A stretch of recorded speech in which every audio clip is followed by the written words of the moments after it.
Good morning.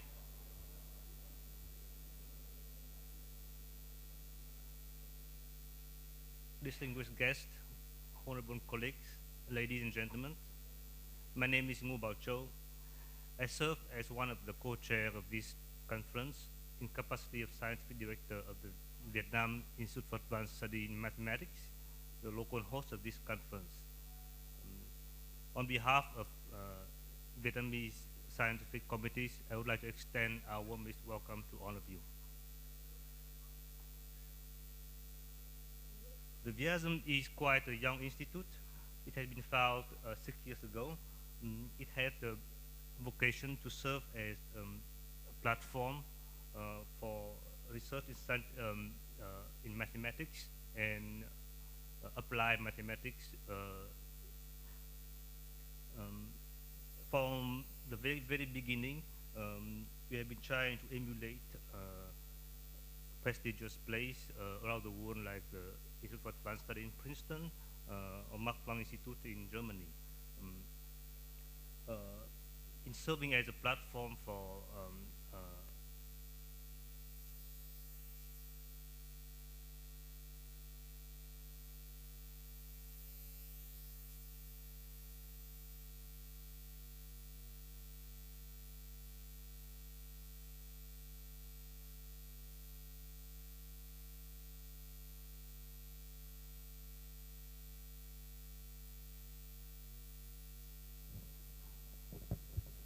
and help organizing conference,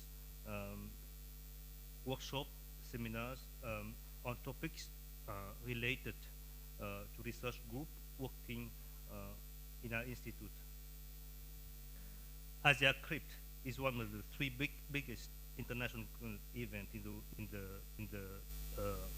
in cryptology and information.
Being aware of the importance to attract young, bright mind to the field of cryptology in this country. We also organized a winter school last week to take advantage of the presence of some of the leading experts in cryptology. The winter school has been very successful. It has attracted 71 students from 17 countries with sponsorship of SIMPA. We have been able to host 30 international students. Yesterday we had a great privilege to host the public lectures of Professor Adi Shamir, with almost 200 young students attending to that event.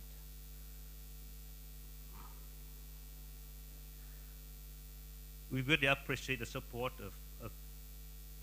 of the Vietnamese government for this conference, in particular Ministry of Education and Training, Ministry of Information and Communication, and of Science and Technology. I especially thank Professor Cheon, the General Secretary of the Office of Professor Title in Vietnam. I'm also very grateful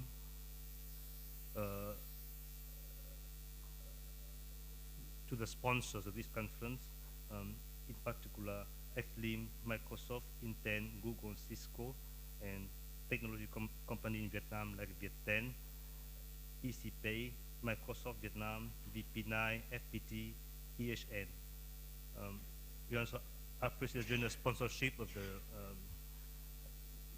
Vietnamese Bank of Investment Development, who has been a strategic partner for many years to support this conference and many other activities of the VIASM.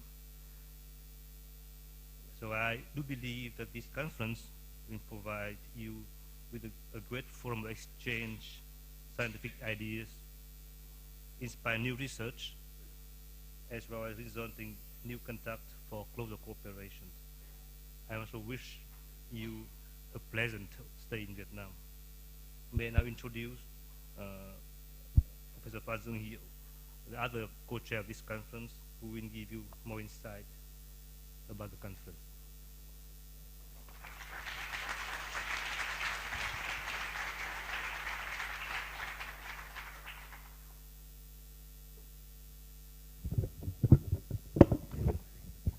So, good morning, everyone. So, welcome in Hanoi. So,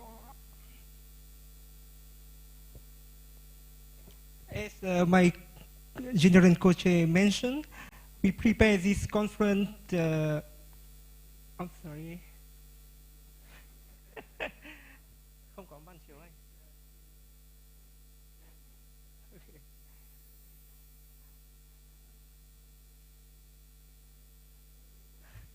So, it's low crypto.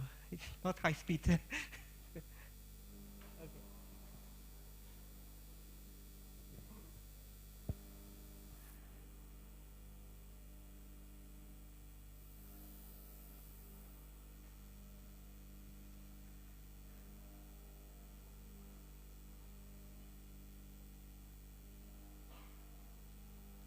So in waiting, you can see the center of Hanoi.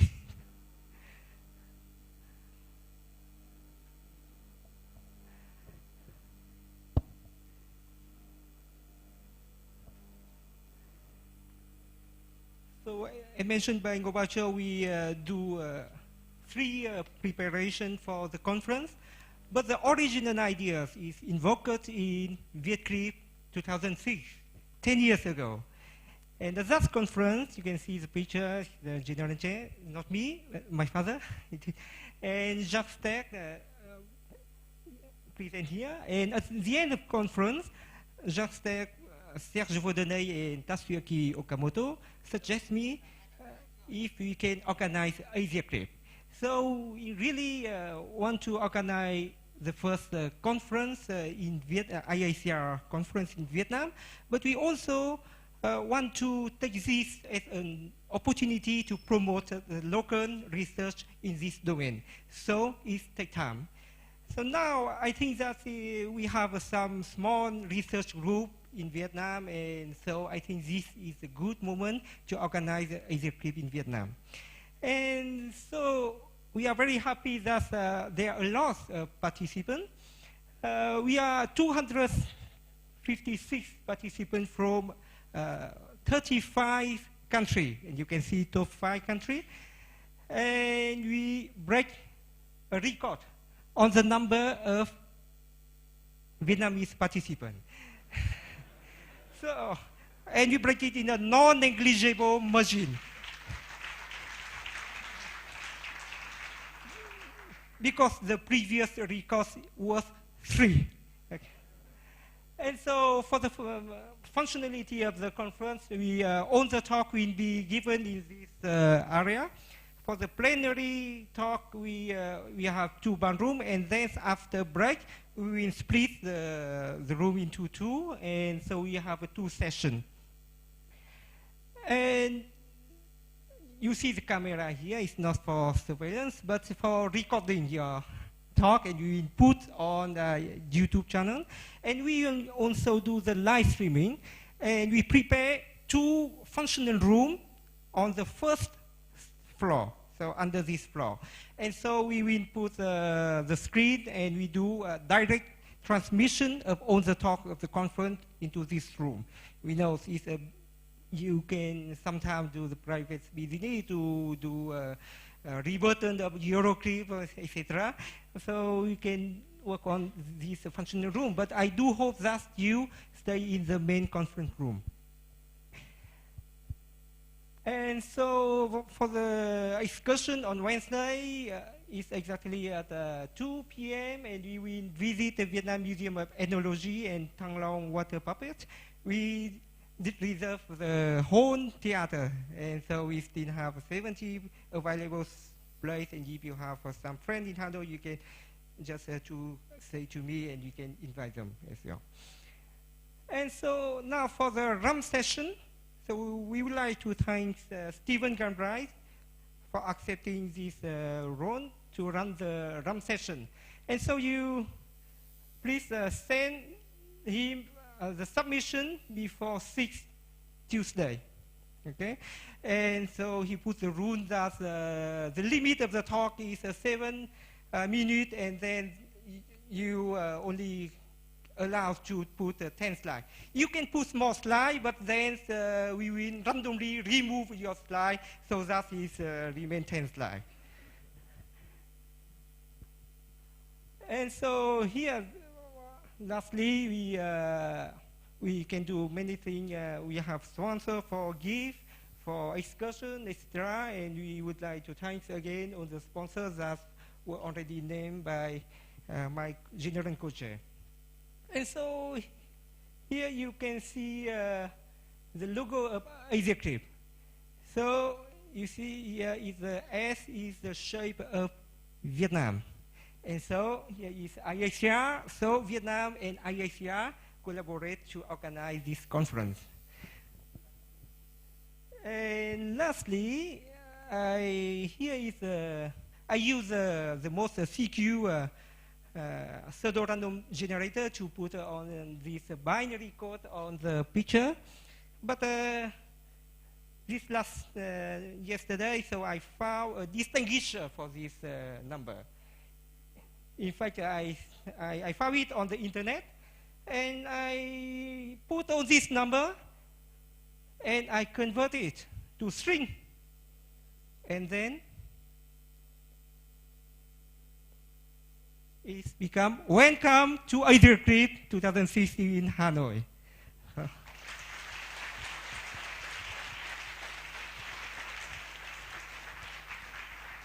And my special thanks to program co-chair of the conference. They did a huge and great job for the conference.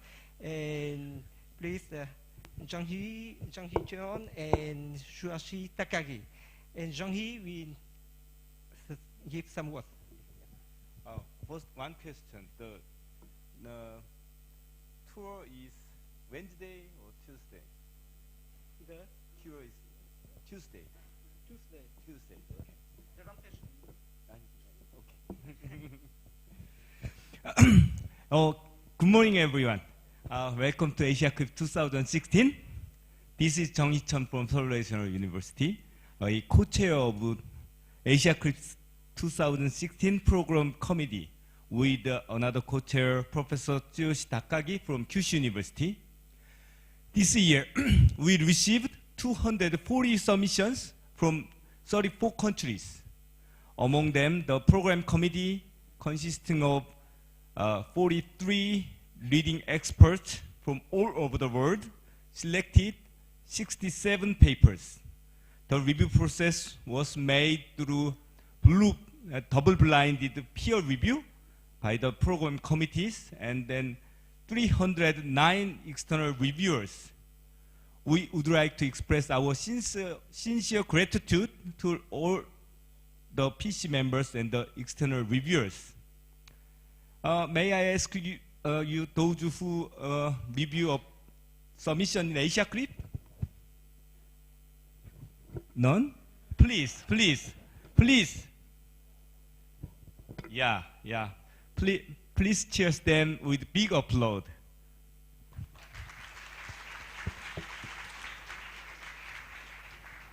Without their effort, we could not have this wonderful conference. The program committee selected the work faster fully homomorphic encryption, bootstrapping in less than 0.1 seconds by Ilya, Nicholas, Maria, and Malika for the Best Paper Award of Asiacrypt 2016. 2 more papers were solicited to submit full versions to the Journal of Cryptology. One is nonlinear invariant attack, practical attack on full screen and ice cream and Midori 64. The other is cryptography, clipping the power of cryptographic attacks. The program of Asiacrypt 2016 featured invited 3 excellent talks. Nadia Henninger will give a talk on the reality of cryptographic deployment on the internet. Hui-Taek Wee is going to speak on advances in functional encryption, and Neil Koblitz will deliver a lecture on cryptography in Vietnam in the French and American wars. As before, the conference also featured a traditional rump session that contains short presentation on the latest research result of the field. Please participate in the rump session and enjoy the pleasant and exciting atmosphere. We'd like to thank Dr. Stephen Galbraith for preparing and chairing the rump session. Let me conclude the remark with our deep, great appreciation to the General Co-Chair Eun-Bao Cho and Phan Duong-Hyu for their effort and this wonderful organization. It's time to enjoy Asiacrypt 2016. Thank you.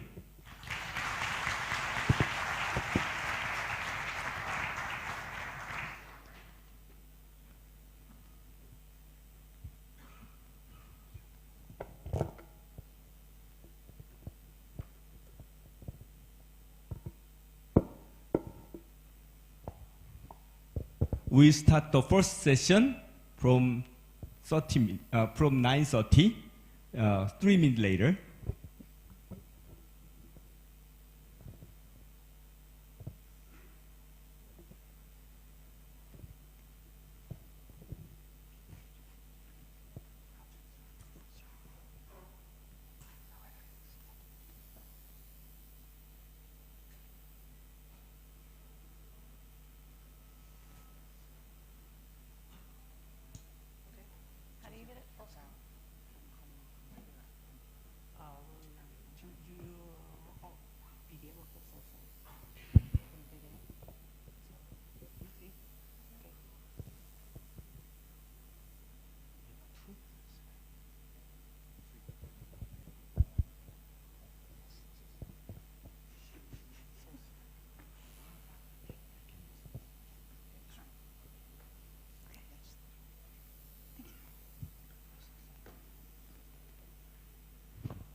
Is it up?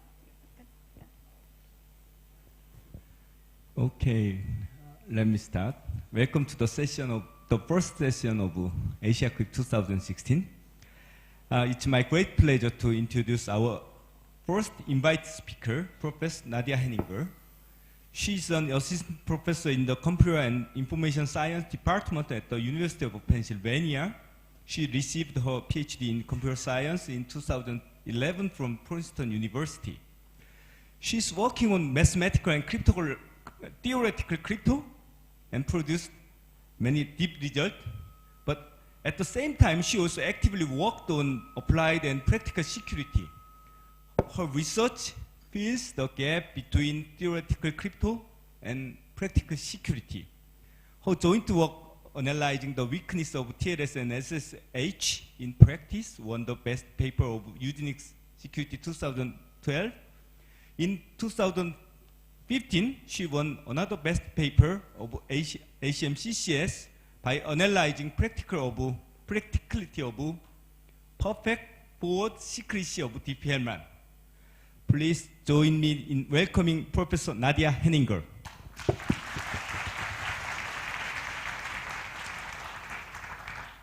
Thank you very much for inviting me to speak. So I'm going to talk about the reality of cryptographic deployments on the internet. And so I'm going to start with a little bit of sort of scene setting. He already mentioned that I'm sort of working in between sort of mathematical theory and reality. So let's start with just setting the ground stage for what reality actually looks like on the internet. So if you look at the papers that appear on ePrint or the papers that appear in a crypto conference, there's a huge variety of fabulous public key crypto schemes and that have been in development for decades. But if you actually look at what people use on the internet now, we've got sort of 3 major options for key exchange and 3 major options for signatures, and that's kind of it. I'm going to focus on public key crypto because I guess that's what I do. I guess you'll have to invite somebody else if you want to talk about the symmetric world. So I'm also going to focus on the sort of protocols that we can view as a sort of global scale by like scanning the entire internet. So these are things that are publicly visible to us as researchers without privileged positions. So sort of the main crypto protocols that we've sort of thought of to look at are TLS, mostly in the form of HTTPS, but also for some other ports, SSH, and then IPsec, and in particular sort of IKV1 and IKV2 key exchange. So if you actually go and look at what kind of crypto people are using in these, so HTTPS RSA is still widely used, and then elliptic curve is becoming more common, and RSA signatures are basically global. And then for SSH, it turns out that Diffie-Hellman, in particular, finite field Diffie-Hellman is very common for sort of historical reasons. IPsec is a little bit, it's much harder to measure, so take these numbers with a huge grain of salt. This is the number of hosts that preferred to speak finite field Diffie-Hellman in the cipher ordering that we gave in a scan last month. So these numbers are highly dependent on what the client asks for. So, but just to give you an idea, unfortunately, you know, I think the recent experiments with Chrome were the only example of post-quantum crypto that has sort of ever seen the light of day in a real-world deployment. So right now, the world looks very much like people might have expected 15 years ago, 20 years ago, 30 years ago. There's not much new crypto. Okay. So the sort of methodology of my work has sort of, well, I'll lay out the methodology of my work, and then you guys can all sort of take this and start producing the papers that I would have written. So the inspiration for this is, I have this quote from Adam Langley. He gave an invited talk at Crypto 2013 on why the web still runs in RC4. And he had this sort of refrain, which is much better in his British accent, but essentially the internet is vast and filled with bugs. And this kept coming up over and over and over again as he talked about the difficulties in getting Chrome to actually fix a lot of the major TLS vulnerabilities or getting Chrome to be able to deploy fixes for the major TLS vulnerabilities that have been coming out for several years, things like Beast and the crime attack, and the only fix seemed to be to run on RC4, which, as we all know, is terribly broken. So the sort of methodology that I've been using is look at the entire global scale of what cryptographic deployments look like.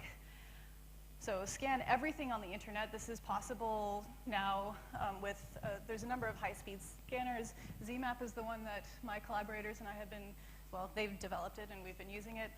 There's also MassScan and several other options. So download every cryptographic, say public key, secret key, maybe not secret keys until you compute them, the cipher options, nonces, key exchanges, things like that, and look what happens. And if we sort of, if you think of Murphy's Law, anything that can go wrong will go wrong. Well, the cryptographic version of this is if it's possible for an implementation to have made a mistake, someone on the internet has done it.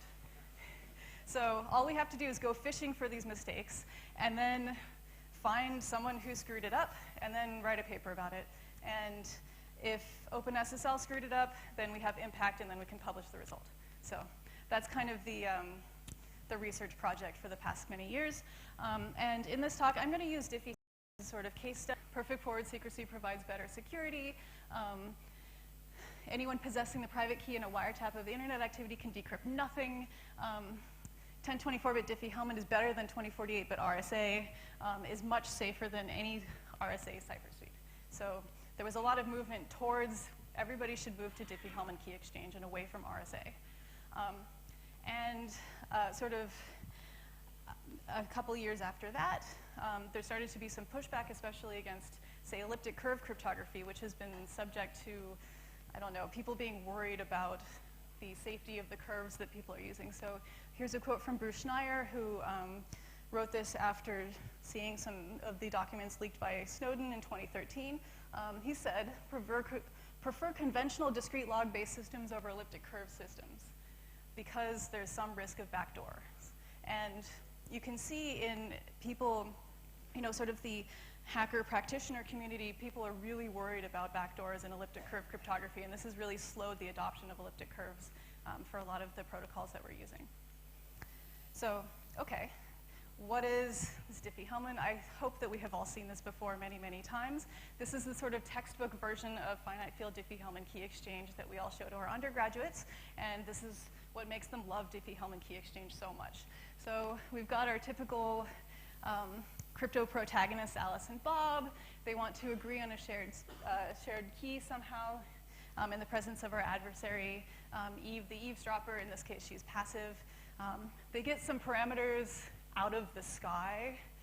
There's a prime P, and there's a group generator G. 2 is a good number. Just think of G equals 2. Everybody else does. So, okay, then Alice computes some secret A and sends G to the A. Bob computes some secret B, sends G to the B. They can both compute G to the AB mod P, and poor Eve is stuck. She's seen all the traffic that's gone back and forth, but she can't compute the shared secret. This is very friendly looking. Your undergrads all understand it. They think crypto is awesome after they've seen this. And this looks very clean, very elegant. It looks safe because it's so easy to understand. Of course, there's dragons swimming underneath the placid surface of this beautiful mathematical lake. But so we'll get into those. Okay, so I talked about Alice and Bob and Eve, but I think there's another very important adversary who's not typically talked about in crypto proofs, which is the person who is implementing your cryptography. And I don't think this person is, you have to think of this person as an adversary because their goals are not necessarily aligned with yours. Lagrange's theorem tells us that the order of the multiplicative group generated by G divides P minus 1. In fact, there are subgroups of order any divisor of P minus 1. That's nice. Okay, so then we have some nice sort of generic discrete log algorithms that can solve the discrete log problem in times square root of the order of any subgroup, mod P or in any generic group really. Okay, so square root time to solve discrete log in a group of, say, prime order Q, or not prime, it doesn't matter. Okay, so then once you know something about the structure of your subgroups, you can use the Pauli-Hellman algorithm to solve discrete log. You can factor the group order if, say, it has a bunch of small prime factors. You can solve the discrete log in each subgroup in times square root of the size of the subgroup. And then you can use the Chinese remainder theorem to reconstruct the log in your big group. Okay? Okay. This is a fun exercise. I actually make my grad students in crypto implement this. Okay. So if on the previous slide, Cody generated just a random prime, P minus 1 is likely to have many small prime factors.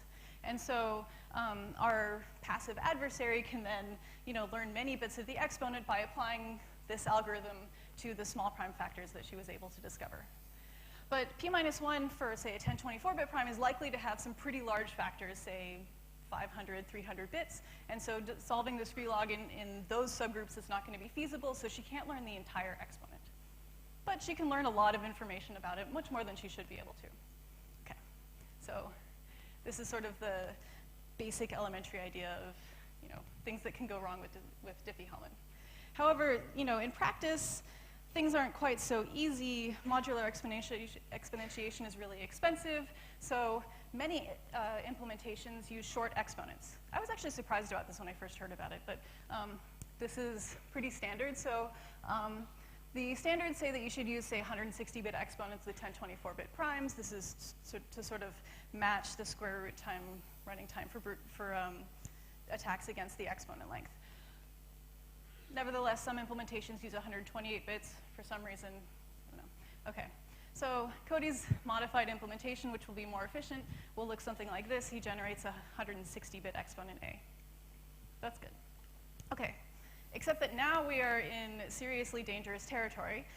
There's a cute observation made by Van Oorschot and Wiener in 1996 that if you have a short exponent, then for a random prime, you're likely to have enough small prime factors of p-1 to reconstruct your exponent using the Chinese remainder theorem, because you only need enough small prime factors to get up to the size of your exponent, and then you uniquely reconstruct it using the Chinese remainder theorem.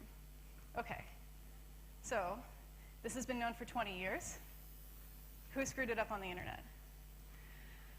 Some people. Okay, so in 2015, this is a sort of small footnote that was contained in the logjam paper, which has a very large number of authors, so I sort of alphabetize them.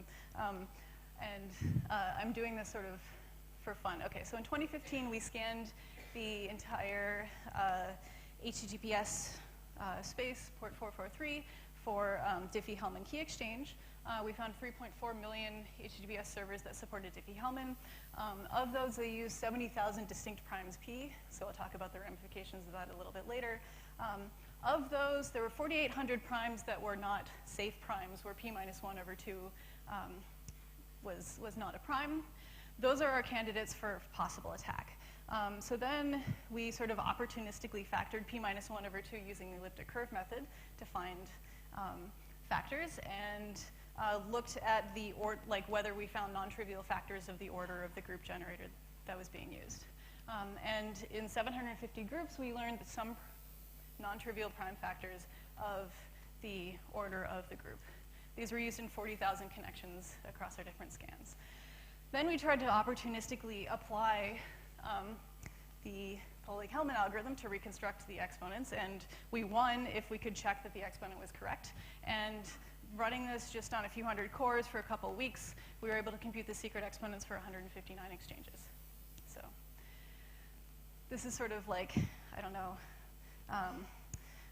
mass phishing for vulnerabilities. Most of these implementations, I mean, it's random people implementing Diffie-Hellman. But this is to illustrate sort of what goes wrong. However, this has been known for decades. We know how to protect against this.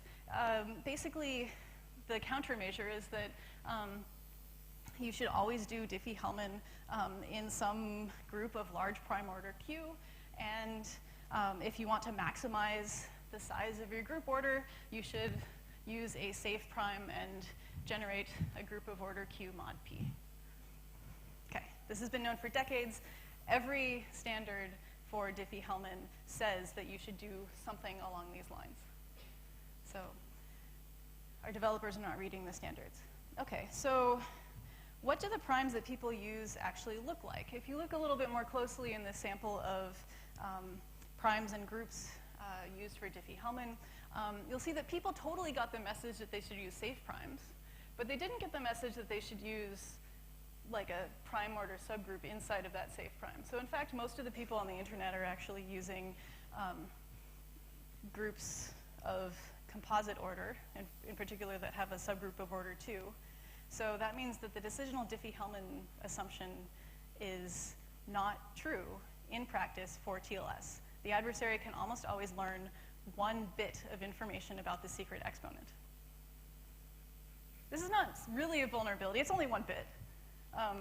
I can't think of how to exploit it, but it's a little bit interesting that there's this huge divergence between practice and theory.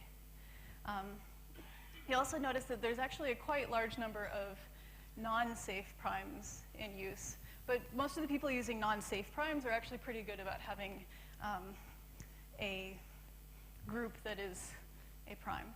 So what's going on with that? Well, it turns out that there are some standards. Here's one that say not that you should use a safe prime, but that you should use a smaller order subgroup mod that prime. So we should match the length of our exponent to our desired size of subgroup.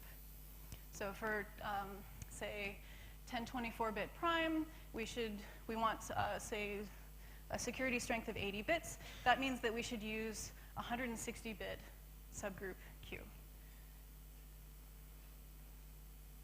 This is fine. Okay, so for 2048 bits, use a 224-bit group. So this is what the standard says, and a large number of people on the internet have followed the standard. So I have a question. I've been trying to figure out why this is the recommendation. Like, why not just use a short exponent mod a safe prime? And I've gotten various answers. Some people seem to think that a small subgroup is a safer assumption than a small exponent mod a safe prime. It's certainly a more mathematically beautiful assumption to say we have sort of this generic group structure. But I don't actually know why that recommendation is in place, and nobody's been able to give me a good answer. But people in this room maybe know a good answer, so let me know if you know like how this came about. Okay. So the interesting thing about this is that using a small order subgroup, particularly if you don't put any other restrictions on what's going on with p-1, opens you up to like a whole variety of attacks. So these have been known for, again, decades. So there's a classic attack of Lim and Lee where, okay, what if the adversary, instead of using a value that is in the correct group for Diffie-Hellman key exchange, chooses a different subgroup and sends that instead?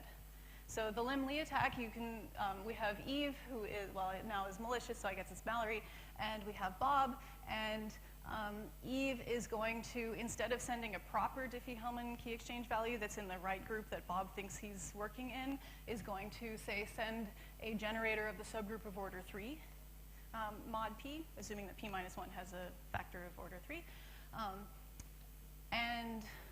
Then Bob, when he computes, so Bob is going to send a normal Diffie-Hellman key exchange value g to the b. Does this work? No, it doesn't work. Okay. But then he thinks his shared secret is going to be the value that Eve sent, g3, raised to the bth power. And this is going to be contained in a subgroup of order 3.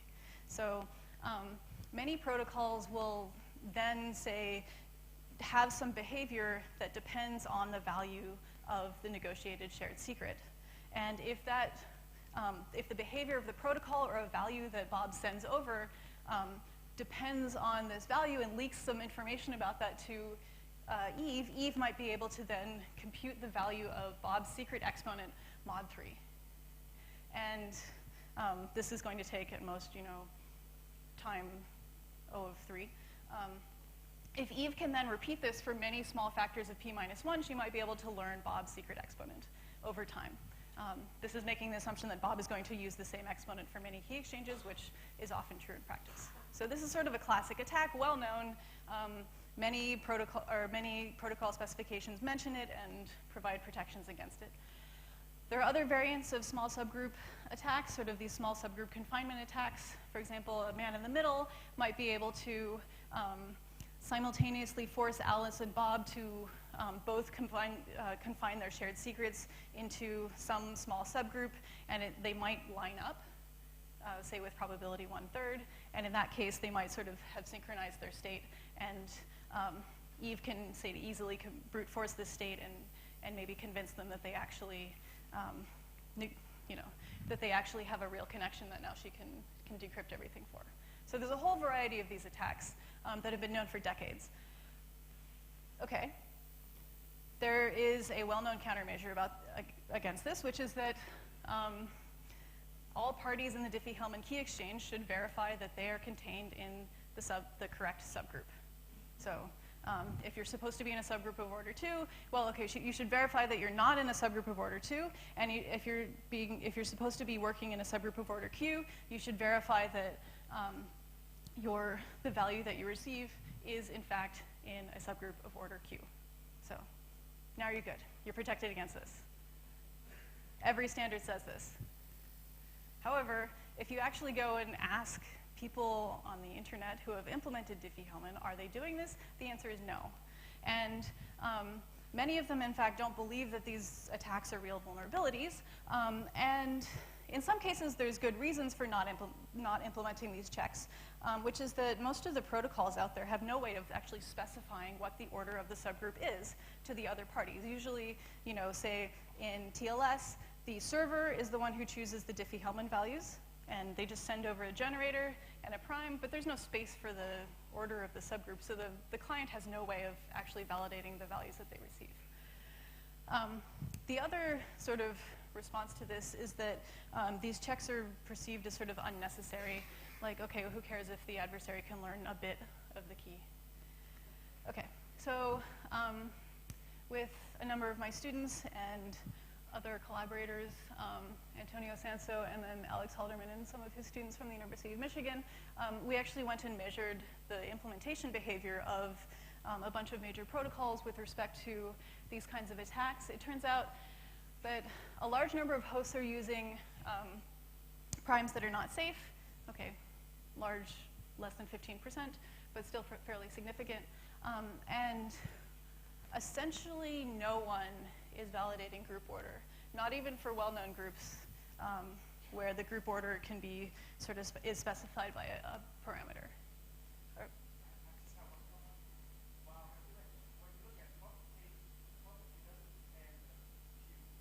Yeah. Yeah, so for HTTPS and TLS, there is no way for the client to verify Q. The server, however, presumably generated the group that they're working in, so they should know Q, and they should be able to validate it. And so this is measuring server behavior. So we're taking the perspective of the client and measuring what the servers are doing. So yeah, for clients, there's often no way to know. For IPsec, IPsec chooses the groups that are used for Diffie-Hellman key exchange from a small list that has, I guess, 15 or so groups on it at this point. And that means that the subgroup orders are well known by both the clients and the servers.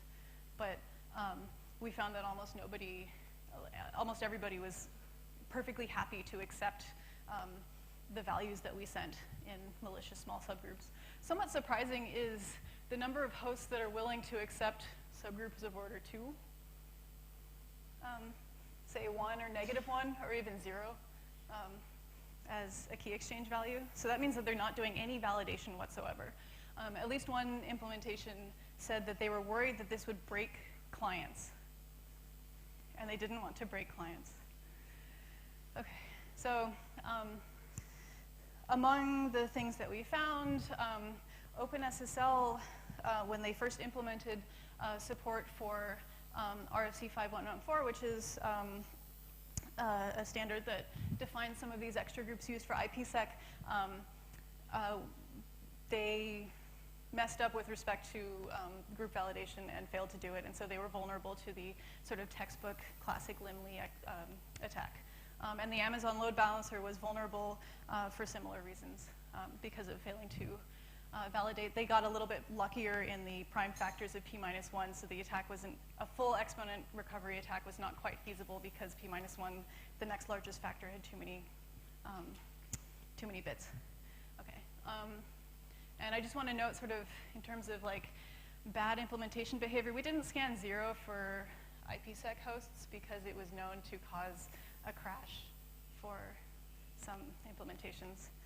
We've gotten quite a lot of, it's a little bit sad what we learn when we do these scans, the amount of responses that we get of, you caused our oil pipeline to shut down for 3 minutes. So,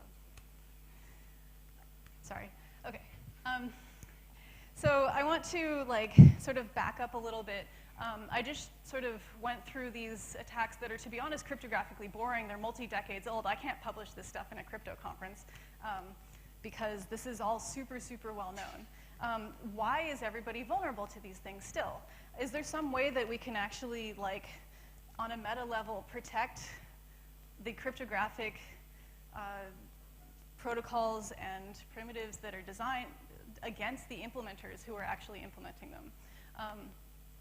Are some things more fragile than others? Is there some systematic way to compare the fragility of different schemes against bugs introduced by implementations?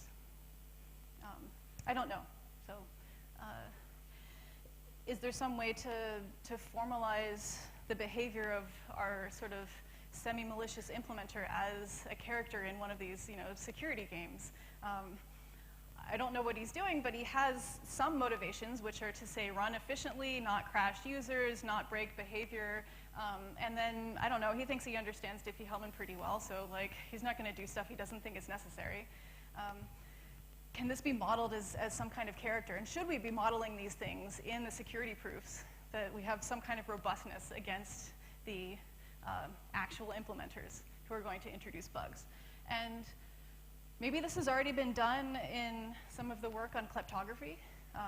So, I mean, if you start modifying protocols to introduce, say, non-visible but malicious behavior, well, the kleptographic adversary is very clever, and our Cody, the implementer, is not necessarily very clever. Maybe he's only going to, say, omit instructions or randomly modify instructions rather than trying to proactively leak keys. So I don't know if there's some way to sort of formalize this kind of problem. And on a more practical note, I mean, we do have these problems that a lot of the crypto that we're using is extremely brittle to implementation flaws. So an example of a brittle design is DSA. So every signature is randomized. You have, your long-term private key, and then you have like a random ephemeral key that's generated per signature, both for finite field DSA and elliptic curve DSA. And this design of requiring randomness for every single signature, the way DSA works, if the adversary knows the randomness that was used to generate one signature, they can compute the long-term secret key from just one signature. So this means that if you ever use your perfectly well-generated key on some system that has a bug, then you can lose the security of your long-term private key. And this has come up over and over and over again in practice. So in 2008, there was the famous Debian OpenSSL disaster where the random number generator was completely compromised. They failed to add any entropy to it, so there were only a few 100,000 possible outputs that could be outputted from it. So that meant that if you had a perfectly good DSA key, say on an SSH server, and you updated to that version of Debian OpenSSL and used your perfectly good SSH key, then your perfectly good SSH key was compromised because you used it on this scheme, on this vulnerable server. So every single person who used that version of Debian had their secret keys compromised, even if their secret keys were generated years beforehand on a perfectly good system. In 2012, we did a study mining your P's and Q's looking at random number generator failures. Most people sort of focused on the impact of the random number generator failures on RSA, but similarly for DSA, we were able to compute 1% of SSH host keys just by finding people who reuse the same randomness across two different signatures on 2 scans that we did of SSH hosts. And we're able to compute 1% of SSH host private keys due to this vulnerability. More recently, there was a random number generator flaw on Android that resulted in people getting large numbers of Bitcoin stolen because they had repeated ECDSA nonces that were posted to the Bitcoin blockchain. And people searched the Bitcoin blockchain, found the repeated signatures, and then computed their private keys and stole all their Bitcoins. So this is a real vulnerability. This could have been avoided by saying having some kind of deterministic scheme, signature generation, but it wasn't. Okay, so what kind of countermeasures do we have? Can you formally verify every single implementation on every possible platform? Because often we have these sort of very complicated interactions between different architectures and different libraries and constant and non-constant running times of microarchitectural instructions that you need in order to you need to understand in order to protect against, say, timing attacks. that's probably not possible. Maybe we should have Dan Bernstein just implement all cryptography, because he's the only programmer in the world who's known to write bug-free code. Or, I don't know. I mean, I don't know what the right solution is. But clearly we need some kind of more robust system in place for developing our cryptography. Okay. So I want to move on to a slightly more advanced adversary, who is our policymakers. So we have Paul the policymaker. We're sort of in the midst, I mean, certainly in the United States, but I think also in Europe, and I actually don't know what the political situation is in Asia, of another round of crypto wars where law enforcement wants access to encrypted data, and they want the tech companies and the crypto community to build in backdoors so that law enforcement can get access to encrypted data. We've been through this before. We went through this in the 90s in the United States with arguments about law enforcement backdoors and export-grade cryptography. So here's a quote from 1997. The government must be wary of suffocating the encryption software industry with regulation in the new digital age, but we must be able to strike a balance between the legitimate concerns of the law enforcement community and the needs of the marketplace. This sounds just like the things that are being said today. So here's a quote from President Obama earlier this year. Before cryptography was regulated as a munition, you needed the same kind of license that you needed for tanks and grenade launchers to export cryptography from the United States. Then these regulations were amended, and 40-bit symmetric cryptography was understood to be allowed.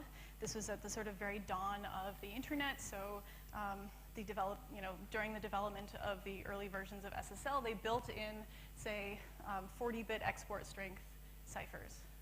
And sort of unfortunately for the rest of the world here, the United States policy ended up weakening cryptography for the entire rest of the world.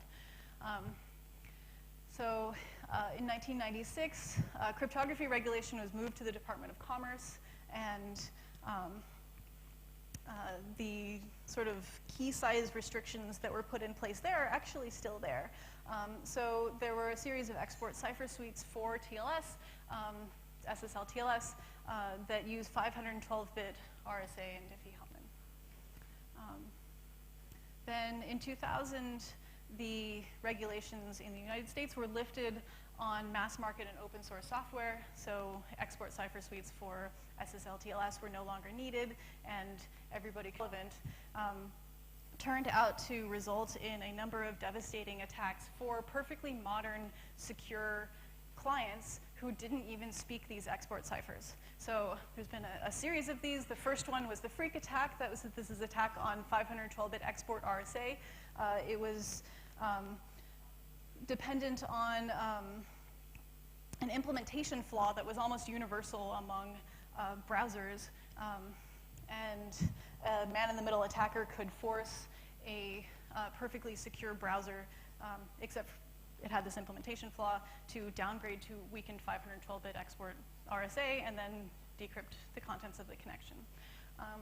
Later, a large number of collaborators and I developed a version of this attack for export Diffie-Hellman, which even, there's still quite a lot of support, even in multiple months after the Freak attack was released, for export cipher suites on popular websites. And then earlier this year, another very large number of authors, the number of authors is increasing, developed a sort of much more complicated attack that allows passive decryption of TLS cipher suites using the fact that a server might support SSL v2 with export cipher suites. So this is a different kind of attack. So, but there's been this sort of series of devastating attacks on modern implementations. Okay, I'm going to zoom in a little bit on the logjam attack. I think here is a diagram of what's going on in the protocol. The main idea behind the logjam attack, there's actually a protocol flaw.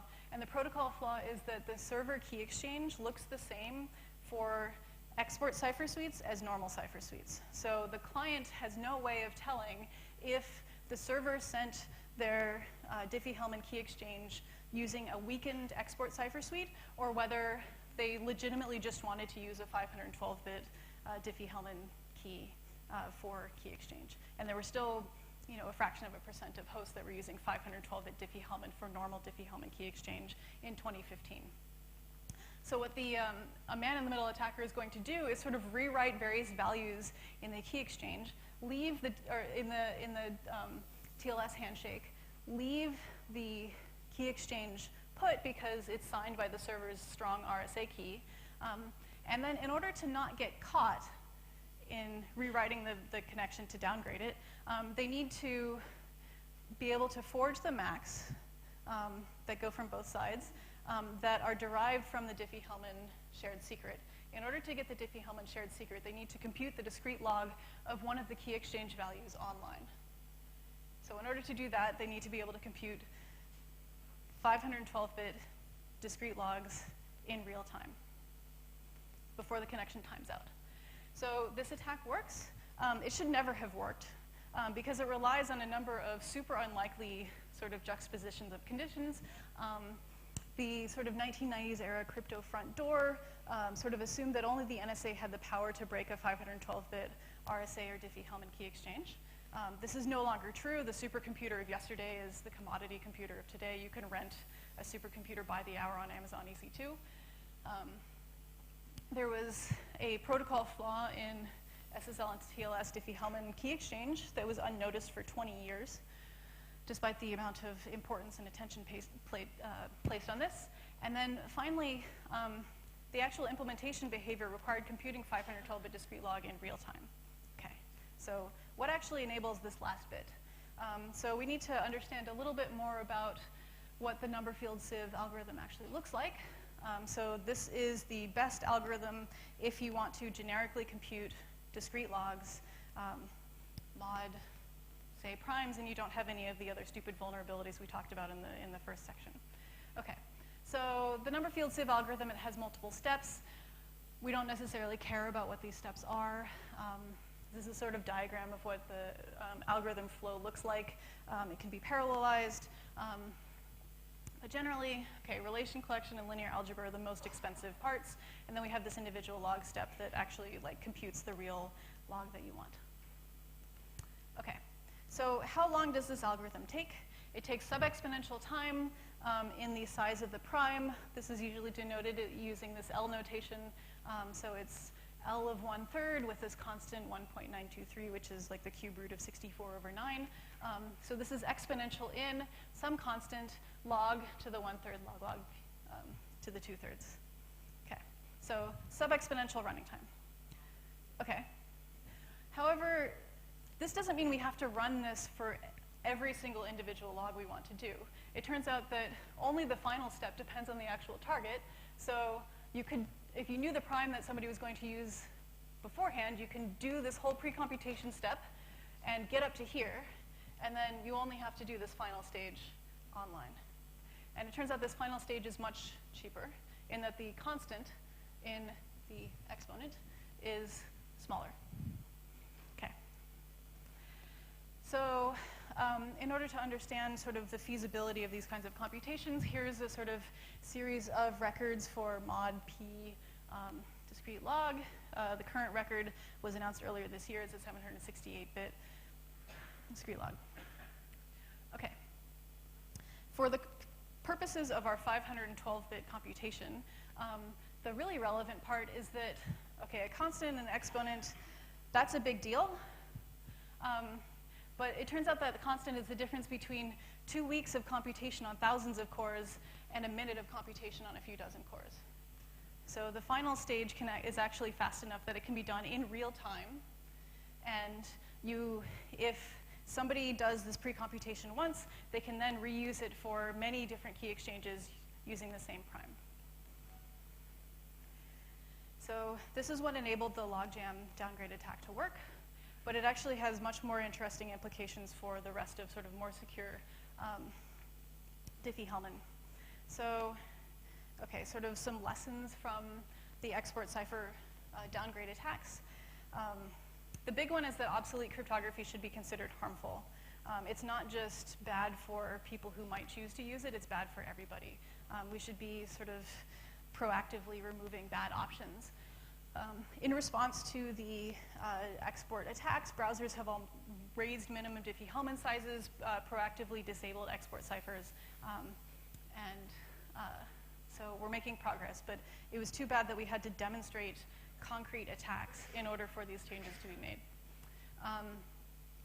There was sort of a general problem with the protocol design, that they were too complicated, and the extra complexity from implementing export cipher suites versus non-export cipher suites seemed to cause more implementation flaws and protocol vulnerabilities than there would be otherwise. Okay. And sort of more generally for policy, we have this problem with backwards compatibility that technical backdoors in the infrastructure don't go away even when the political environment changes. People don't want to turn things off because they don't want to break their customers. And we can't assign cryptography based on nationality. It's really closed-minded for one government to say, okay, we need to backdoor the internet so that we can do something to our own citizens. And finally, the sort of technological evidence shows that backdooring cryptography has a lot of unintended consequences. Okay, so I want to talk about more modern capabilities. Export cipher suites are 20 years ago. What are people up to now? So the really interesting implications of the sort of pre-computation fact for the number field sieve algorithm come for 1024-bit Diffie-Hellman. So still, even now, 1024-bit Diffie-Hellman is really common. And this is for a few reasons. One of them is backwards compatibility. Java 7 and earlier versions hard-coded a maximum 1024-bit size for Diffie-Hellman parameters, so a lot of sites on the internet did not want to increase their Diffie-Hellman size because they would break their customers. There were also a number of 1024-bit groups that have been hard-coded into standards and implementations, and nobody saw any reason to change them. These facts have been changed since. So fact number one, breaking 1024-bit Diffie-Hellman is certainly within the range of governments, and it likely has been for a while. These are back-of-the-envelope estimates. This one is particularly sketchy. The estimates that we had in the logjam paper were too conservative. So this is a slight update, but still take this with a massive grain of salt. I got this from asking Pierre Gaudry and Emmanuel Tomei for help not that long ago. So extra asterisk. Okay. But this is a scarily small number, even though it's beyond the capabilities of any computer that we have now. And it's scarily small because, with a small algorithmic improvement or with special purpose hardware, it becomes well within the reach of a government with millions of dollars of budget a year to compute 1024-bit discrete logs. These are back-of-the-envelope estimates, so an open problem is to make these rigorous.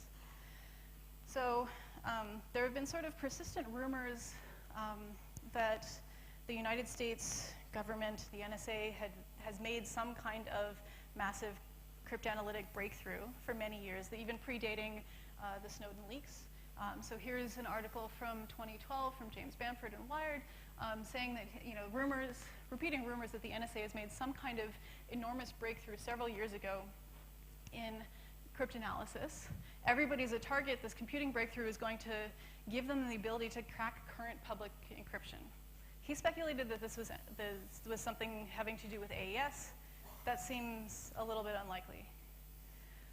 So we now know from the Snowden leaks that, say, the NSA has billions of dollars a year in computing resources, and that they have priorities naturally of investing in groundbreaking cryptanalytic capabilities. Finally, I mentioned that many parameters for Diffie-Hellman are widely used. So two prominent examples, Oakley Group 2, which was generated in the 90s, is baked into the SSH spec. So a large number of SSH servers and a majority of VPN servers, in fact, prefer to use this group for Diffie-Hellman key exchange. For TLS, Apache 2.2 generated a 1024-bit prime that was just baked into a large number of servers. So I want to just highlight a couple of documents from the Snowden release showing that, in fact, I mean, at least suggesting that the NSA does have some kind of passive decryption capability for particularly VPNs. So they're very clear that they do have the ability to decrypt passively VPN traffic. They're happy about it. So I feel this way when I decrypt traffic too, academically. So there are a number of requirements that they have for being able to decrypt this. I'm going to skip through these.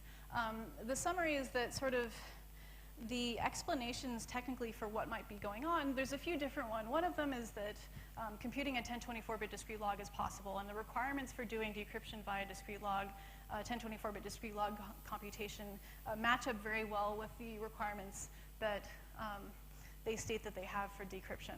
There are a few other options, like say the dual EC DRBG or some other random number generator vulnerabilities.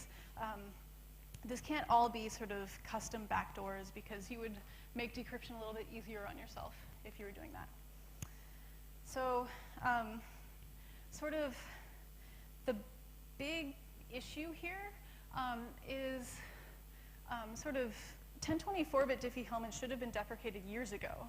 And it wasn't because of multiple reasons. One of them was sort of a disconnect between theory and practice. The practitioners were unaware of the impact of pre-computation for breaking discrete logs. And the mathematical community was sort of unaware of the implementation choices that everybody was just using a handful of pretty small Diffie-Hellman groups for in the real world.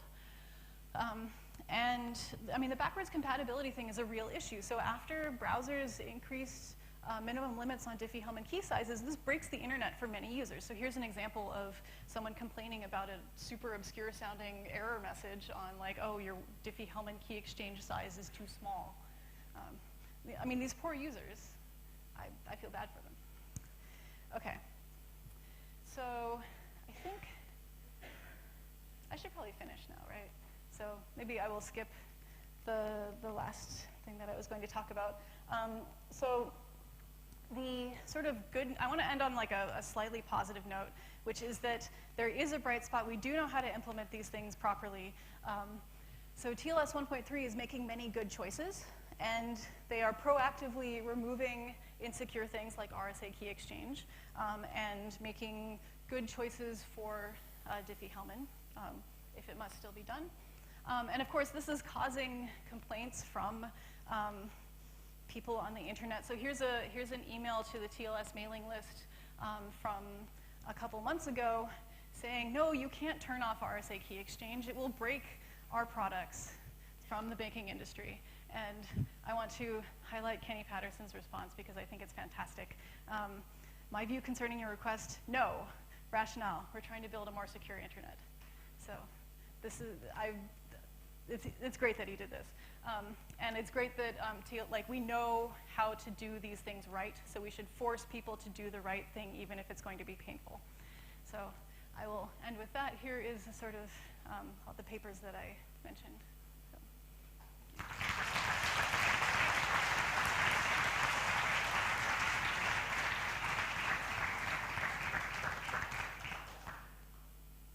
Any questions or comments?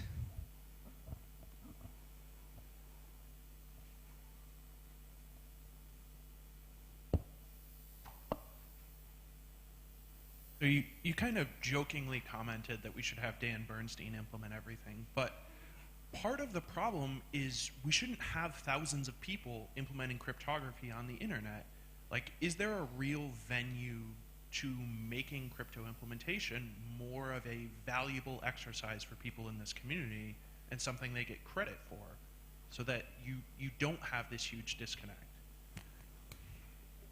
That would be good.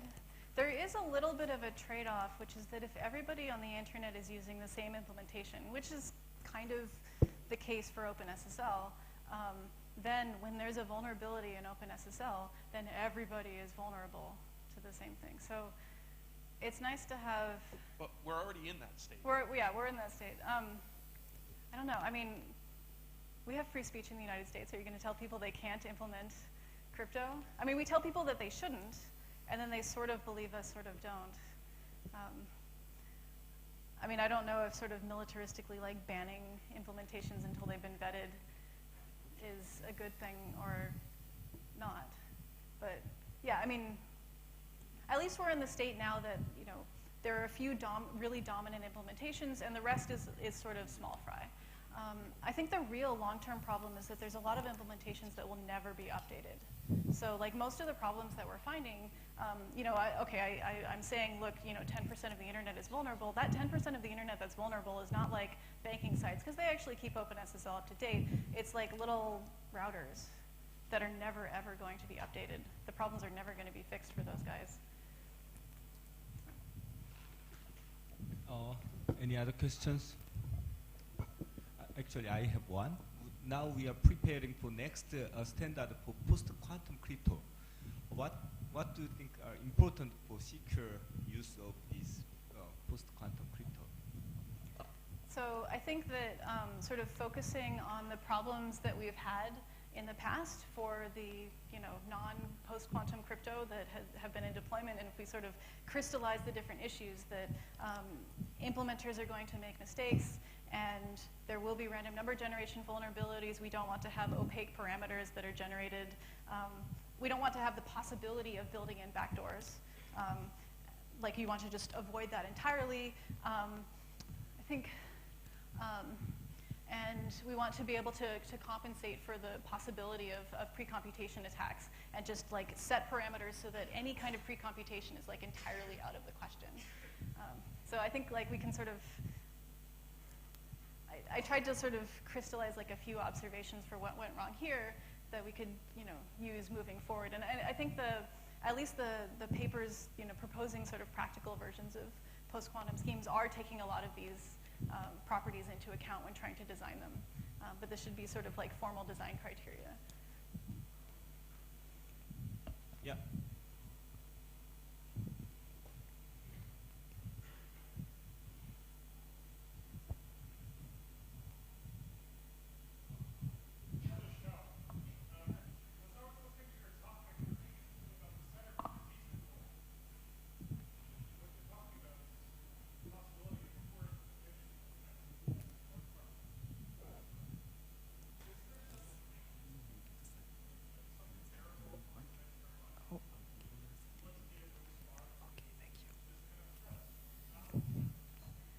So is there a CDC for the internet?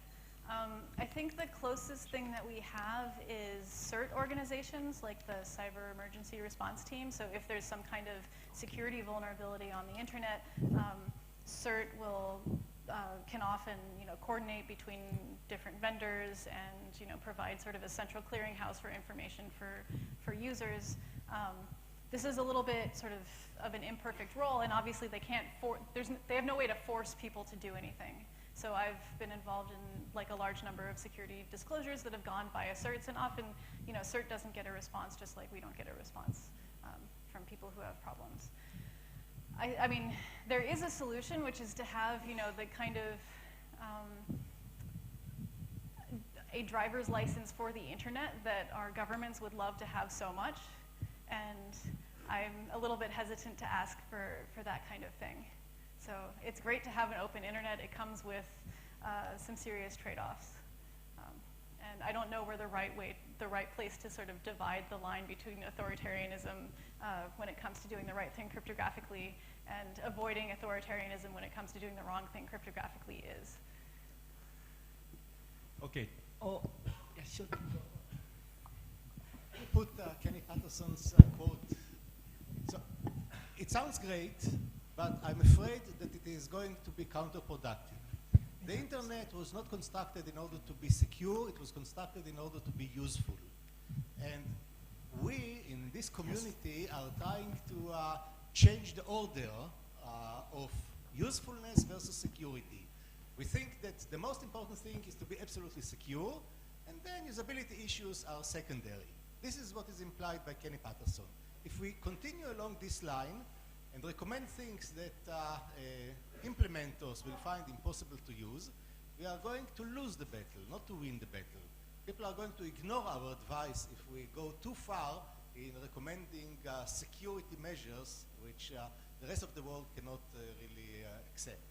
So while I like a lot, you know, it sounds great, I would recommend being more accommodating to requests by real-world users. So, yeah, I mean, ideally, there shouldn't be a trade-off between security and usability. It would be great if there weren't. We have to argue amongst ourselves in order to find the right trade-off in the real world because, yeah, obviously we are having a bad impact on users. For these guys, I mean, if you're man-in-the-middling RSA, key exchange, I mean, like Kenny, I don't have a huge amount of sympathy for these guys. But this does mean that they will probably stick with TLS 1.2 forever, right? Yep. Thanks to the speaker, Nadia, again, for her insightful talk.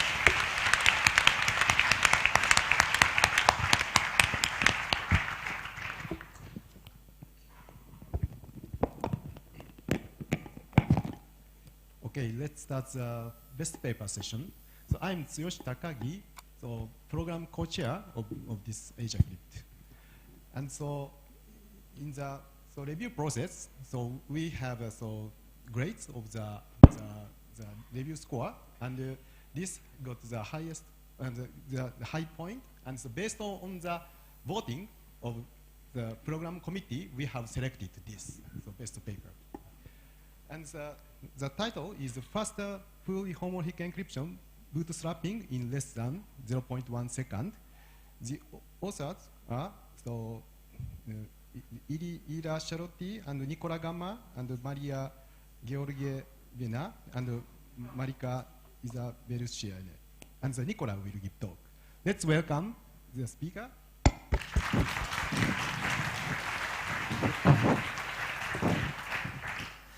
Thank you for the introduction. I will present our paper on faster fully homomorphic encryption, bootstrapping in less than 0.1 seconds. So indeed, it's a joint work with Ilaria Kiloti from University of Versailles, Maria Georgieva from Gemalto, and Malika Isabellucciane from the CEA, and we're all from France. So this talk is about homomorphic encryption. What is homomorphic encryption? The straightforward definition is that it's a crypto system whose decryption is a morphism. So what are the goals of homomorphic encryption? It is to publicly operate on ciphertext without decrypting them and being end-to-end semantically secure. You may view this as a group morphism, but of course, the less structure there is, the more fun it is. So, oops, sorry, in this definition, you can see that there is a red star operation that you can apply between ciphertext and that will have the same effect on the plain text as the blue star operation. So this is the kind of blue star operation we are particularly interested in, the evaluation of Boolean gates. So in this animation, you can see, for example, NOT gate, OR gate, or AND gates. Now, homomorphic scheme allow you to do the same over ciphertext. So in this animation, ciphertext will be represented by blue circles, and I grant you some X-ray vision so that you can see the plain text inside the ciphertext. So whenever you encounter a gate, you will evaluate the red star version of the law, which has the same effect on the plain text. But you can see that as a side effect, each time you evaluate a homomorphic gate, the ciphertext exits with some noise. And if you evaluate too much gates, like here and here, the plain text may become totally irrecoverable. Against this noise problem, there are two classical techniques. The first one is leveled encryption. So basically, you choose the parameters of the system large enough so that after the last gate, the plain text is still decryptable. Of course, it is very good for small depth circuits, but it becomes, for example, totally impossible if the depth is unknown in advance, like it would be the case if you want to encrypt a dynamic database on the cloud. The other possibility is to include a noise reduction technique usually named bootstrapping. So that will allow you to evaluate unlimited depth circuits, but you have to keep in mind that each bootstrapping takes time, and that you will have to bootstrap a lot of ciphertext all around your circuits. So overall, it is very slow, and it requires very large keys. In 2015, the minimum size was 1 gigabit. So in this talk, we'll improve most of the counterparts.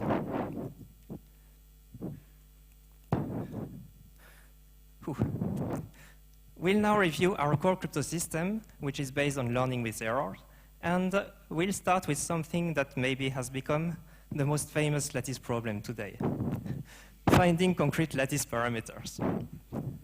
So just to give you the visible side of the iceberg, if you consider the parameter Q, which is one of the most important parameter in learning with error, you will know that if you take Q too small, your crypto system is broken. But if you take Q too large, your crypto system is also broken.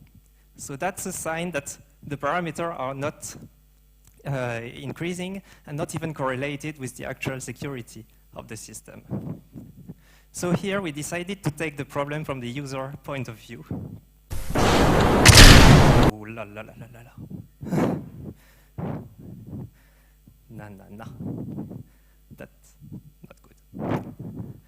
Okay, so the user knows exactly two things. The first one is the security parameter, lambda, and the second one is the number of homomorphic operations he will perform. So that means he knows exactly 2 degrees of freedom. In the case of fully homomorphic bootstrap mode, the second one disappears because the number of operations is unlimited. But here, when we define L or LWE, we propose to redefine it with only 2 parameters. The first one will be the secret key size, n, and the second one will be the error rate, alpha. So of course, since we have only 2 degrees of freedom, it means that the security parameter has to be a function of these 2 parameters. We also included other famous results, like the fact that anything that is scale invariant should be expressed directly on the continuous torus, that is the real numbers modulo 1, that we should use small secrets so that our instances are directly connected without any intermediary to worst case instances and other average case instances. Also, we should treat scalar and ring as a single problem, since it was noticed in 2012 that they are syntactically equivalent. So this is our proposal. First, the message space will be the continuous torus. So it's represented by a circle, 0 is at the bottom, and we rotate counterclockwise. So suppose that we have the ternary message space, and we want to encrypt 1/3. What we'll do is we'll first choose a number of phi, which is the message plus some Gaussian error of parameter alpha. So that means a sample of this distribution, which we'll call the phase of the ciphertext. We'll also choose a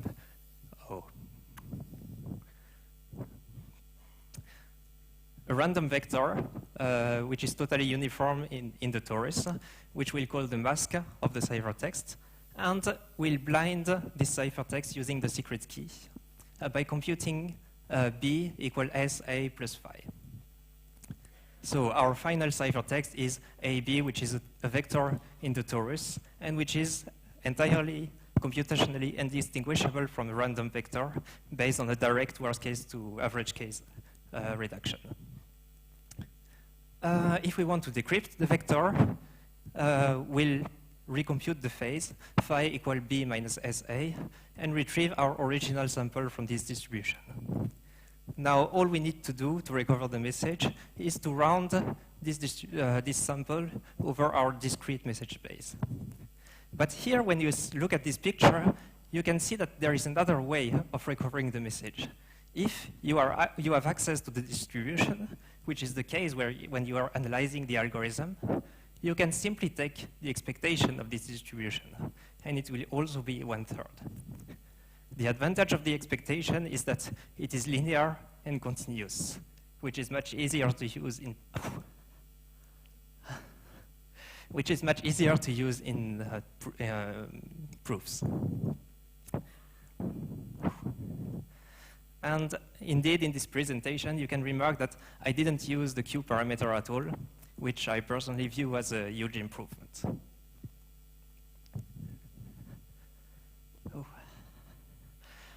Earlier, I said that the security parameter would be a function of our two parameters, and an alpha. So this is the function that is given directly by cryptanalysis. So how do you read the graph? You first convert the number of homomorphic operations you will perform into noise overhead. And let's say, for example, that your noise overhead is 2 to the 30. Then you will just follow the horizontal line here until it crosses your desired security level. And it will give you your minimal key size. So estimating lattice parameter has never been as easy. And also these scattered points that you see here will correspond to the sample that appear in our fully homomorphic proposal. So you can see that they are all above 128 bits of security. So just a few precision about our definition. So our message space is the continuous torus, which is a group, but which is not a ring. It makes no sense of multiplying two real numbers modulo 1. However, it is a Z module, which means that you can write linear combinations of messages, provided that each of the coefficients of the linear combinations are integer.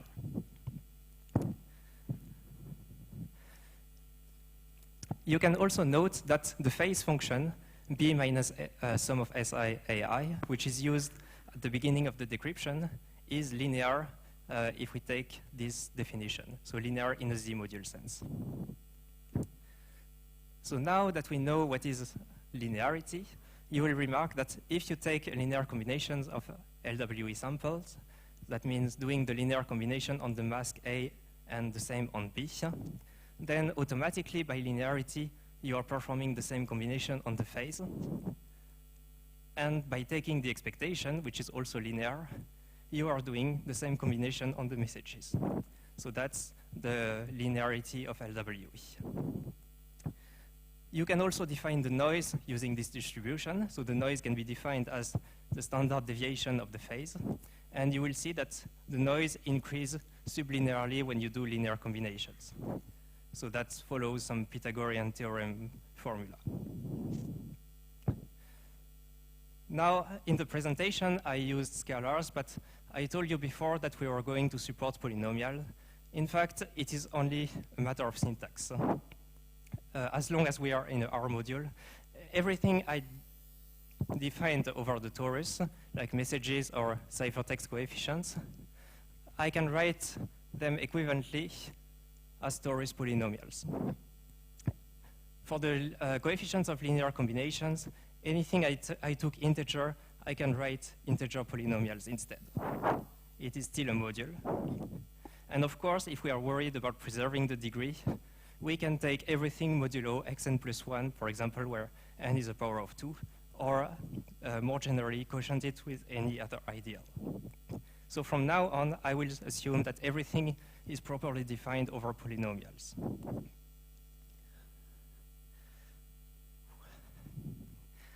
So we have linearity, but in order to get fully homomorphism, we need also to support nonlinear operations.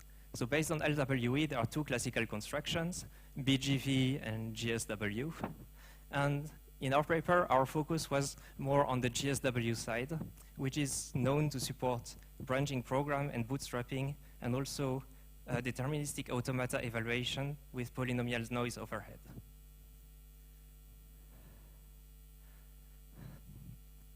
In a nutshell, what is GSW? So GSW ciphertext is a vector of LWE ciphertext, meaning that it is L times larger. A GSW plaintext encodes just one integer in most variants, or one integer polynomial in the ring variant of Ducam and Châu last year. Now, there is a ring morphism, so addition is always performed termwise, but most interestingly, there is a ring product formula. From a higher perspective, you you take as input two GSW ciphertexts, encoding mu A and mu B, which are integer, and you have a formula that will compute a GSW ciphertext of the internal product of the two plaintexts. You can note that the noise in output follows some asymmetric formula where the noise is multiplied by the value of one of the plaintexts. So there are things that are really strange and unusual about GSW. The first thing is, why is this noise formula asymmetric, although the product itself is symmetric? The second thing is, GSW ciphertext contain L TLWE samples, but a single one of them is enough to decrypt. That is used, for example, in the bootstrapping. And also, something else that we can note is that only one coordinate is enough to evaluate a full branching program. So we were advised 2 weeks ago that this result has been found independently by Brakersky and Perlman in their crypto papers. The last thing is that decryption of a GSW ciphertext can be really tricky when the message space is non-binary, meaning that some plaintext values are much easier to decrypt than others. So, does all of that hide another semantic that would be, for example, less symmetric or simpler? And the answer is yes. In fact, we can write an external product between a GSW ciphertext and a LWE ciphertext. So one on the integer message space and the other one on the continuous storage, which also maps the product of the two, but this time it's the external product of the module. For the noise formula, we have exactly the same as the original GSW. So question, how powerful is this semantic? We know that internal and external products don't have the same expressivity, especially concerning composition. So is it enough to evaluate most of the homomorphic circuits? So once again, the results in Brakersky and Perlman strongly suggest that it is the case. But just to give you an idea of the potential speedup, now that the external product is defined, if you look at what the internal product is doing under the hood, you will realize that it computes L-independent external products, one for each coordinate of B. So if we can manage to get the same semantic using only one of them, for example this one, we can achieve a potential speedup of a factor L. Also, the second thing is that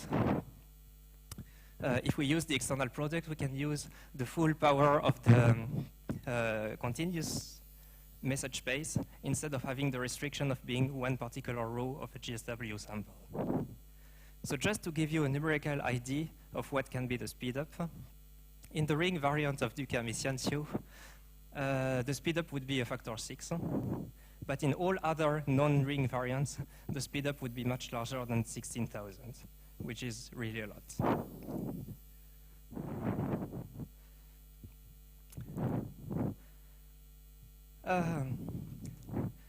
So let's see how we can use that in leveled circuits. So as a starting point, we'll use the external product, but we'll just restrict the message space to binary message spaces. So for integer message spaces, we'll restrict ourselves to 0, 1.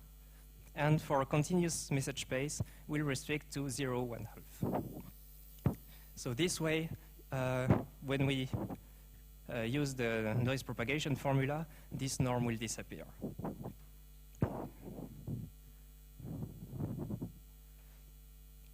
So second point, we have to choose a complete set of base gates.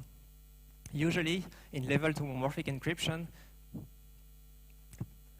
people tend to choose the XOR and AND gates because of the relation with multivariate polynomials, and also because the XOR gate is usually cheap. But here, we prefer to use the MUX logic because it will give us the binary decision diagram almost for free. So what is the MUX gate? The MUX of CAB logically simply computes A when C is true and B when C is false. You can map the MUX gate using only one external product instead of two usually in the literature. You can see that the noise propagation is additive, but we have to pay attention that since we use an external product, the GSW ciphertext which corresponds to the condition must be an integer, GSW, and all the other wires, A, B, and the output, must be a LWE. Now we can see that we can map a lot of classical circuits. This one is the balanced MUX diagram that will compute an arbitrary lookup table or an arbitrary Boolean function. So this circuit is classical. I won't describe it too much. Just we have to make sure that we can connect it with our MUX gate. So as long as all the inputs are GSW ciphertext and the rest of the wires are LWE ciphertext, we are okay. We can connect the circuit. Secondly, if we look at the noise propagation, we'll see that the output noise is linear in the number of variables. Of course, if you are worried about the exponential size of a truth table, you can do the same with automata. Most of arithmetic functions correspond to small deterministic automata. So here again, when you take the graph of an automata, there is a direct mapping between this graph and the circuit that evaluates the automata. Basically, one arrow in the automata corresponds to one wire in the circuit. And once you have the first level, you can just copy-paste it k times, one for each letter. So once again, the circuit is classical, but we just have to verify that if we use GSW for the input letters and LWE ciphertext for all the other wires, we can connect the circuits. And the output noise will be proportional to the length of the tested word. So if you don't want to copy-paste the same transition set at every level, you can use different ones. In this case, you will obtain the general branching programs. So why do we do all that? From a much higher point of view, let's consider compilation.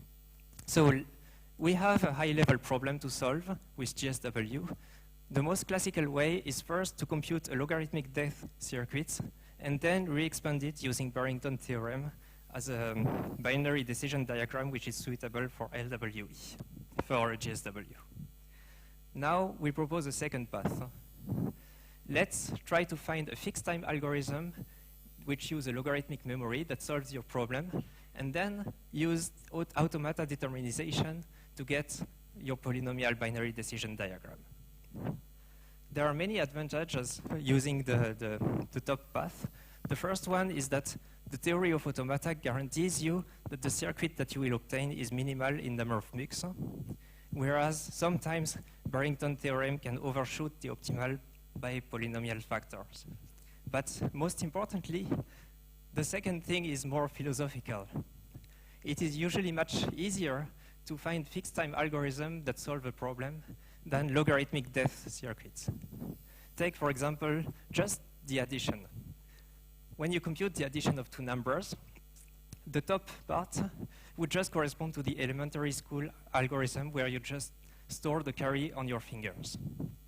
Whereas for the second one, you need to use the complex divide and conquer circuits with logarithmic carry propagation that you only learn after 2 years of computer science at the university. So that's the kind of trade-off between the two paths. So overall, with leveled homomorphic encryption, we can evaluate any function provided that the input are GSW ciphertext and the output are LWE ciphertext. The noise levels will remain always low, and the time memory complexity will now be related to the minimal, the size of the minimal deterministic automata, which is usually intrinsic, and which is very good when you have a naive program that solves your problem.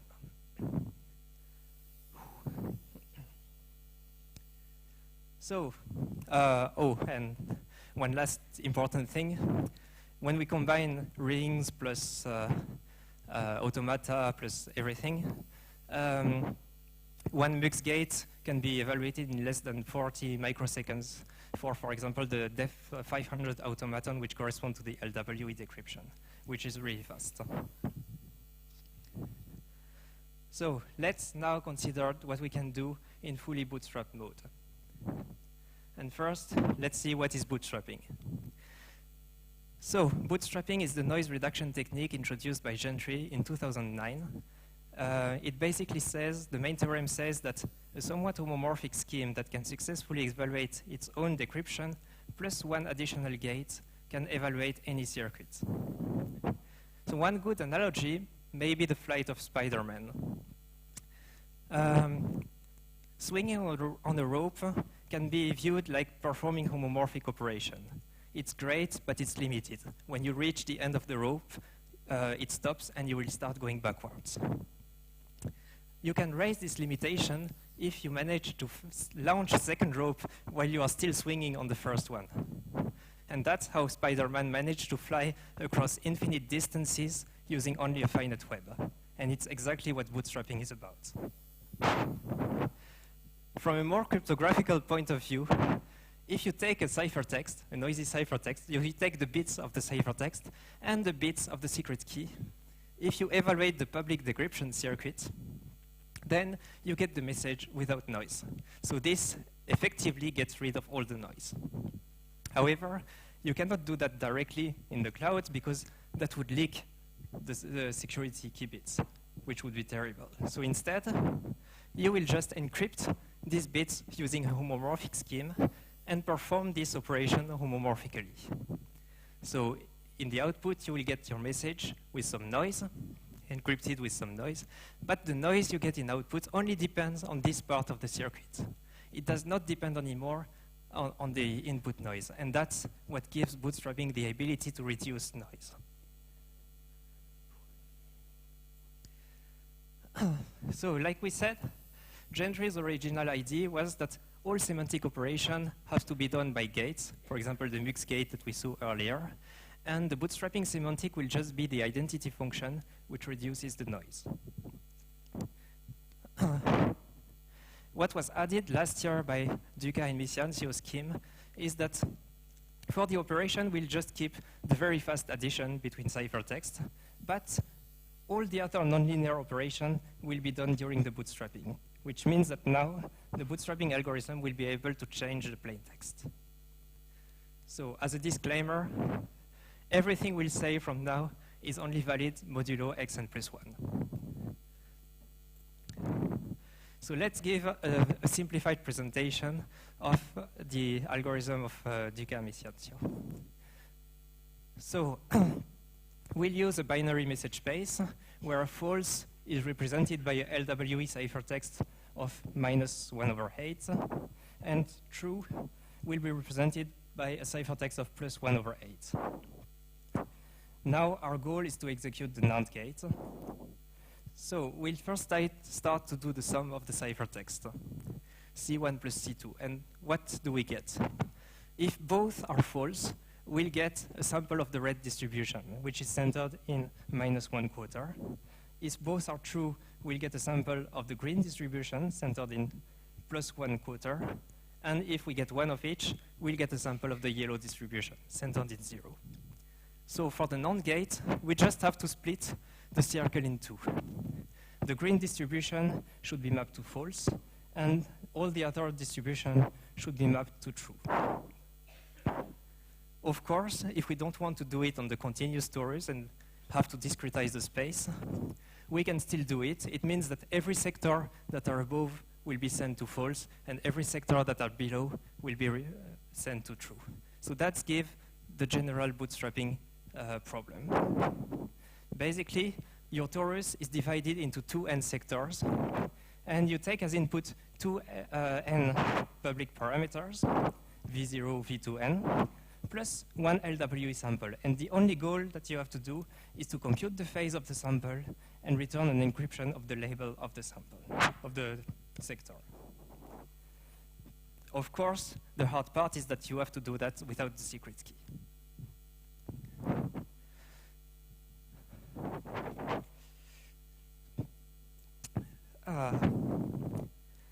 So to do that, suppose that you have a wheel. We suppose that we have a wheel, and we'll just need to support 4 basic operations. The first one is a setup operation that will just take 2 n public parameters and dispatch them over the wheel. So these parameters have an anticyclic property, meaning that 2 diametrically opposite parameters have opposite values. The second operation is a plain text rotation, so rotation by a fixed amount. Here 4 positions. Of course, you can do that many times, and the wheel will accumulate the rotation. So that's why it is an accumulator protocol.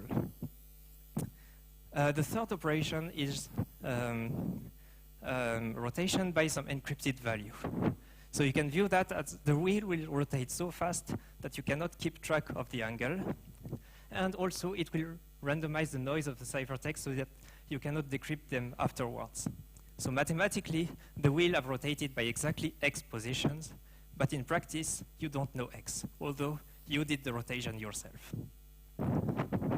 And the final operation is an extraction. So you just extract the ciphertext that falls in 0. So you can do this operation very easily using LWE and GSW. For the setup, you just prepare a trivial encryption of this polynomial, sum of vi xi. For the plain text rotation, you can just multiply by xi, which is the anticyclic rotation modulo n, so the cyclic shift of coefficients modulo 2n. If it works with plain text, it will also work with the encryption. So if you encrypt xi with GSW and use the external product, then you can do your encrypted rotation. And finally, the extraction is easy. You just take all the coefficients and reinterpret them as a LWE sample. It's just a pointer cast. Oops. So the final bootstrapping algorithm is the following. Given the 2 n parameters and the input sample, you will basically want to compute an encryption of v phi, where phi is the phase of the sample. So what you need to do is set up the wheel, rotate it by -phi position, and extract whatever falls in 0. The rotation by -phi is divided by a public rotation by -b position, followed by n rotations by AISI position. Since you don't know SI, you do it over an encryption. So last question, how do we get an encryption of XSIS AISI? Before, it was done by squashing, so that required a huge bootstrapping key, larger than 1 gigabit. Now we will do it with a MUX-like formula, which you can verify for both values 0, 1 of SI. Since this formula is linear, you can encrypt them with GSW. So overall, the only thing you do for the need for the bootstrapping key is an encryption of the bits of the secret key. So if you take the summary of all the speed-up improvements, you get a factor 6 thanks to the external product, a factor 2 in time for the MUX-like formula, and also a factor 40 in key size reduction. The description with the wheel protocol and also the fact that there is no test vector in the end gives us a 30x noise reduction and also a much simpler abstraction. And as a bonus, which is not in the paper, we implemented a dedicated FFT, which gives us an additional 2.x speedup. So if you multiply all these numbers together, you can see that we improved the scheme of Duca and Seoul last year. That was really an amazing scheme by a factor of 37,000. And we also get a much simpler abstraction.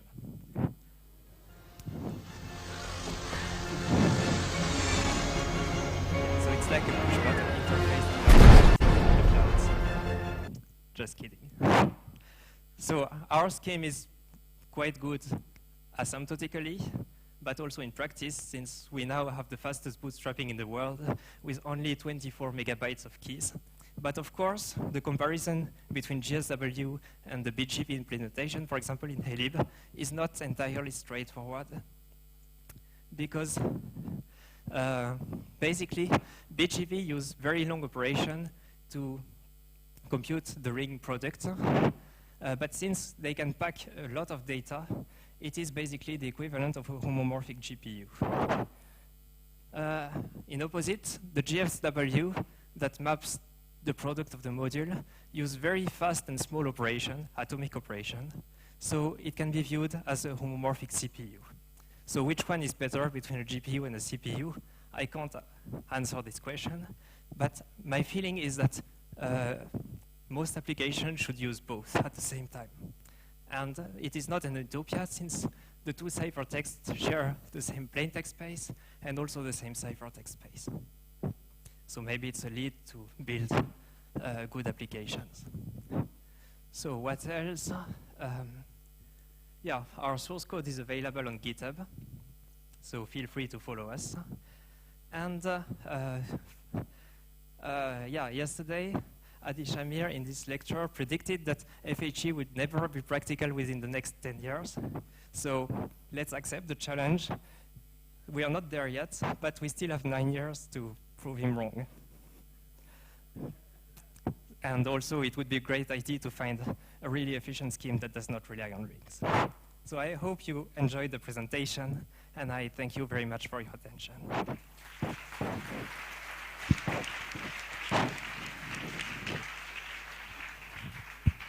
Thank you very much. Any questions, comment?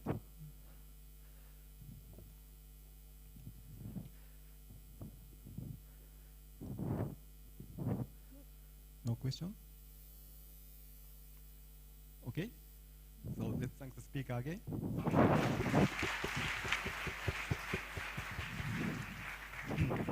Okay. Before coffee break, so we will have a group picture, group photos. So please go down in front of this building just after this.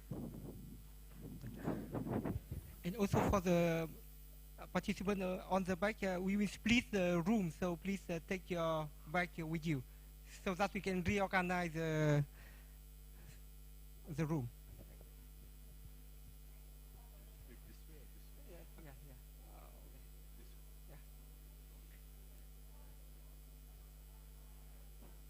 So now the photo group session.